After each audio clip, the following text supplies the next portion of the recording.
Morning everyone, Josh from Top Tier Plastering again. So we're in Brooklands today near Sale in Manchester. We've got a kitchen ceiling to overboard and some coving to remove and skim the ceiling and maybe patching the walls if there's damage behind the coving, but let's go and have a look. Right, so we're in here now. Just spoke to the client, just been sheeting up, give them a chance to have the morning coffee and stuff, but I'll show you what I mean. I think they've changed the plan now. They want to try and keep the coving, so I may have to do a bit of adjustment on the joist. I may have to add some timbers in, but I'll show you what I mean. All the kitchen's protected now. All plastic sheeted, sheets on the floor. So this was the original leak damage. I was just going to put some strips of board on the joists there and then overboard, but obviously I did mention about the coving would have to be removed, but they've kind of changed their mind now. I feel like they want to keep it, so it's going to be a case of adding timber on along there and figuring something out for here for the board to be fixed to. Not too hard of a job, but it's something to work around.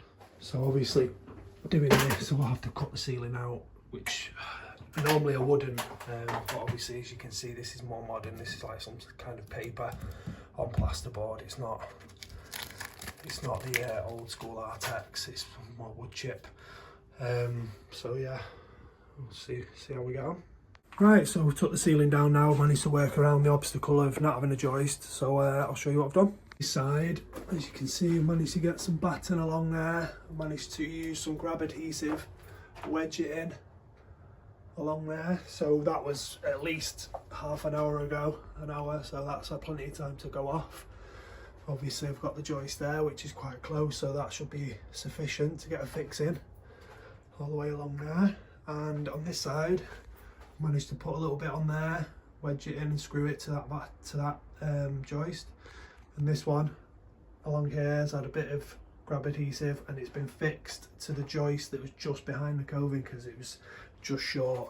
So now looking at the ceiling, we have quite sufficient fixings to get the boards up. So I'll get the ceiling boarded and just want to show you as well the old fixings that was in the ceiling are nowhere near sufficient, so I'll just show you what they look like. These were the fixings that they used to use, the dated ones. These are clout nails. I think the round wire nails.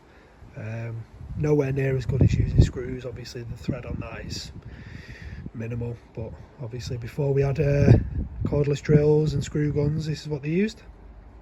Right, let's get the ceiling boarded.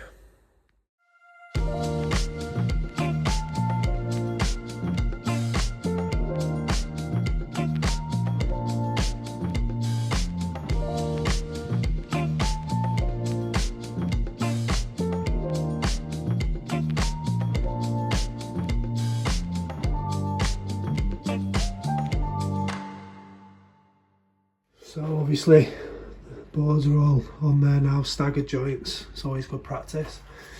As you can see there now, we've got fixing all the way along the edge and we've still got plenty of coving to work with.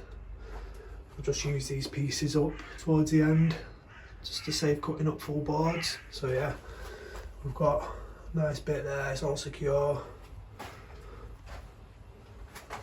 So the client should be happy. Right, let's get it skimmed.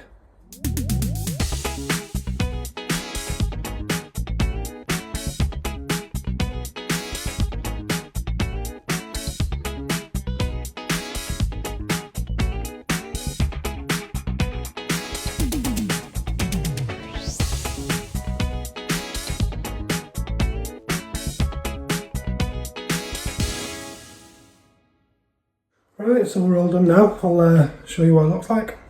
So we achieved what the client wanted. It was a change of plan. Obviously the coving was supposed to be going, but they decided they wanted to keep it. So we worked around it and we found a solution.